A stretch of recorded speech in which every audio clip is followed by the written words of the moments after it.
Why do you give the people you interview the benefit of the doubt? Why do you err on the side of their protecting their dignity?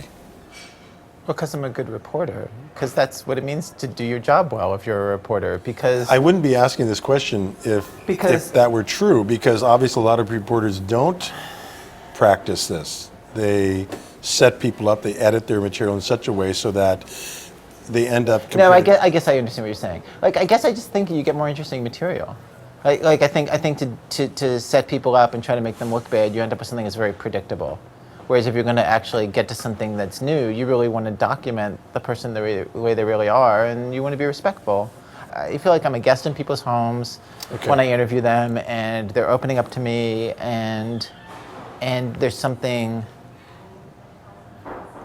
naked about themselves that they're showing me, that to not treat that with respect would be to be a terrible person. Like I just think it would be I just wouldn't do that. It just seems like you'd be bad to disrespect that. And I wouldn't want to be treated that way in an interview, and so I wouldn't treat somebody else that way. It's very like golden rule-ish, my feelings about this. Of just like, there's a rule of thumb that we give with all the reporters who do stuff for the show, which is, if there's something lousy you're going to say about somebody in the story, you got to say it to their face on tape.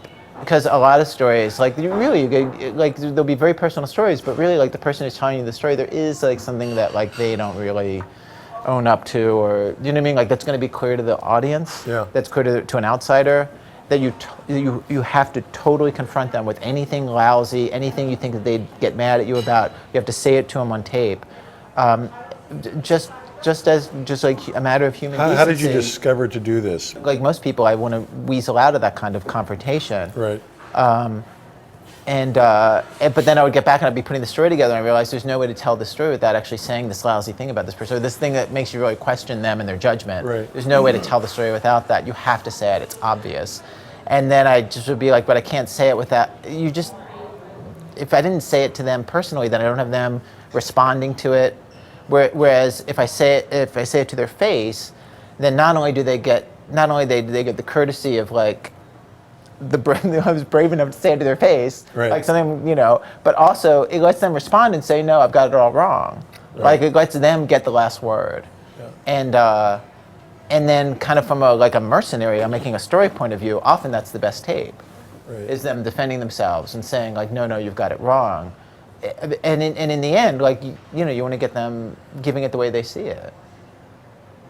So in the commentary on the DVD, I found season 1 I'm talking about now, your conversation with the person you worked with, I don't know who that was, Chris? Yeah, Chris, our director. And you were talking through the shows. I don't even remember what we said. You were the Brahma Bull guy, remember the Brahma Bull guy? Ralph. And so Ralph, as you were talking about Ralph, even your commentary, it was interesting to me because you were still, there were admirable about Ralph, and when you could have, at that point, as the person producing this, made some other remarks, right. you resisted that, or you didn't think of it, or whatever.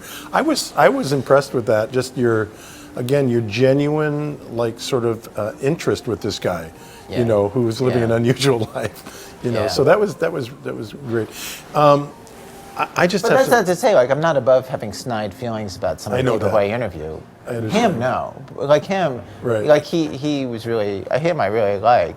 But like, no, some people I interview and I just think like, oh my God, but then I keep that to myself. Yeah. And that's pretty rare. I actually don't feel that about many people.